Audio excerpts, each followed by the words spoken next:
we're going to talk about, pre-retirement. We're looking at what you need to be thinking about, what you need to know so that you can retire with all the boxes checked and you're ready to have a great retirement. Obviously, you want to have a 10 on each, right, Brandon, to knock that out of the park? So I'm going to give you what I consider the easiest rule of thumb to get to a 10 quickly is if you look at your pay stub and the date, the SCD, service computation date for leave purposes that's on your pay stub is the day you started working full-time for the government and nothing else has happened in your service, such as separation or part-time or temp time or any of those things, then that's a good date. If there's anything that date doesn't match up with, then you need to work on making your retirement service computation date and your leave service computation date. You need to understand why they're different and see if you can work to get them on the same page. I think that's probably the easiest way to think through it as you're moving through the calculations. But this is a critical element that has to be right. So take the time. Sometimes it takes a long time to get the numbers right. We've had folks take a year to get those figures in line, but you have to. The horror story is, and I've talked to an HR person that had this happen. Someone retired, and they received a phone call back from the government saying, you got to come back. We miscalculated your retirement days, and they had to come back and work another 6 months or a year or whatever, and you don't want that to be you. And guess whose responsibility it is, right? It's yours to make sure that's right. So the second point here then that you see at the top of your screen now, I am on the left-hand side, I'm not sure that my survivor benefits and life insurance options are set up best for my family. And then on the far right, it's I've considered my survivor benefits and life insurance options and have chosen the best route to ensure my pension for my spouse or family. So you have to be a consumer of a survivor's benefit and life insurance as you move into retirement. You have a lot of choices. You can keep your FEGLI. You can let go of your FEGLI, right? That's one option. You can pay more for the FEGLI, and there's all sorts of pay rates that need to be considered. It gets quite expensive if you keep something more than basic with a 75% reduction into retirement. Again, all those videos are available for you to learn those elements. So FEGLI is one piece. Survivor benefit is the other. For our FERS employees, right, you either for a 10% of your annuity cost, so you're paying for this benefit, 10% of your annuity, you die, your spouse gets 50% of that annuity. So you're paying 10% as long as you live. That becomes an expensive venture. And so just when you thought you were done buying life insurance, when you sign that retirement paperwork, you just bought something that when you die, someone else gets a benefit, and that's called life insurance.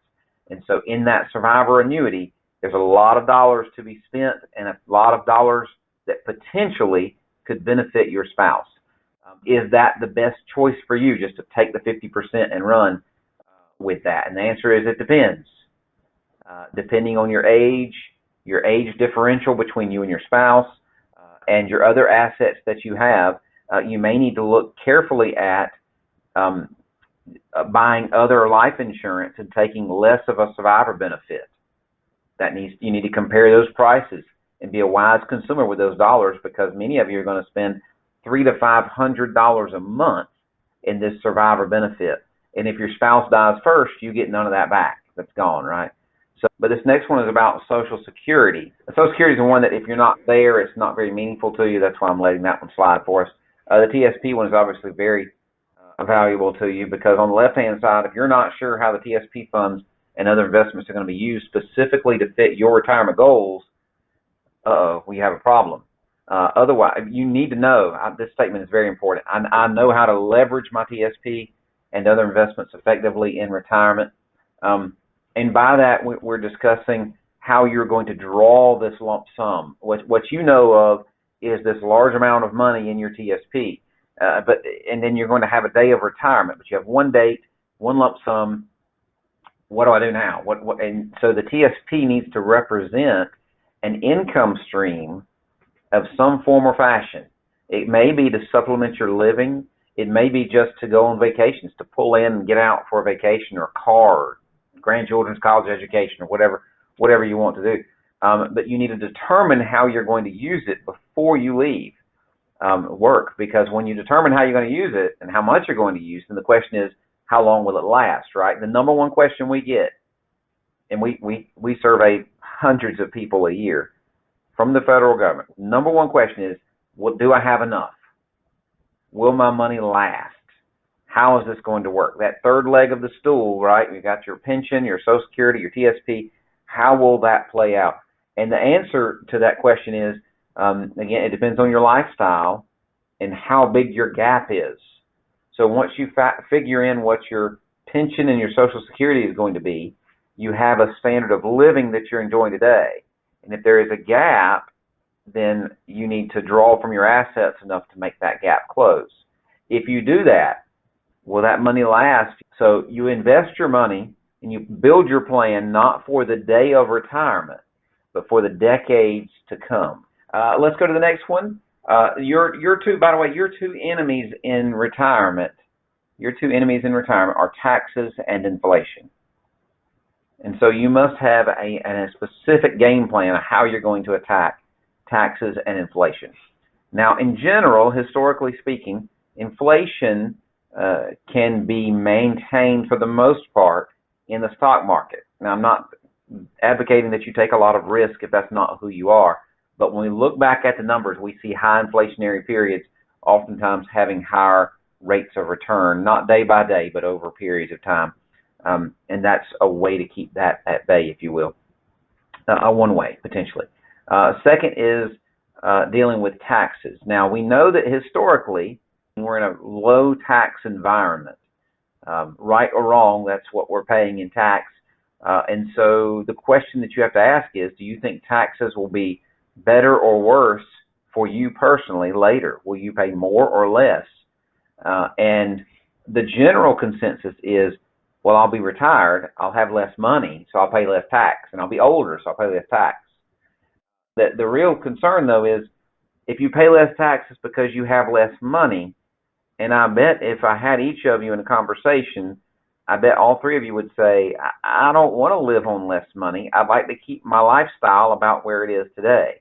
And if your lifestyle is where it is today, then I think you should expect your tax rate to be about what it is today. And if taxes were to go up, you would expect to pay more. So you may be paying 22 cents on the dollar right now. You're building this TSP that's tax me later money, right? It's for most of you, most of the money in the accounts, I know just because of doing this so long. The traditional TSP, Roth hasn't been around that long. Most people don't use Roth still, although it's a great thing. Lots of good videos on that, by the way. We spent a lot of time educating that particular piece. But since that is the case for most of your money, most of the time here, you are waiting to pay taxes until later. And so I ask you, would you like to pay the 22% rate that we have now, or pick a number? What if it doubled? You're paying 44%. That'd be bad, wouldn't it? You're not in control of that. So you need to have a plan that minimizes the impact of taxes, because taxes have a direct effect on how you can spend your money. You have less to spend if you give the government more, right? That's the basics. And you need to be careful of that. So that is taxes.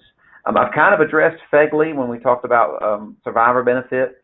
You do need to understand how that federal employee group life insurance works, and all those numbers are clearly laid out in the videos as well. And then we culminate in this last statement. You can't retire. Really, if there's one you need to get a 10 on, it's this one. I'm not certain my income will meet my needs in retirement, or I am confident that my income will meet my long-term retirement needs. Look at that statement. Do you know that now? Are you confident in that? If that's not a 10, then you have work to do. And that's great. Do the work. Do the work. But don't settle for, yeah, I'm pretty confident. I mean, build that as much as you can. Build on that. Get help. Seek counsel. Do it, get whoever you can. We're glad to help you get some of those elements and keep working till it solves itself.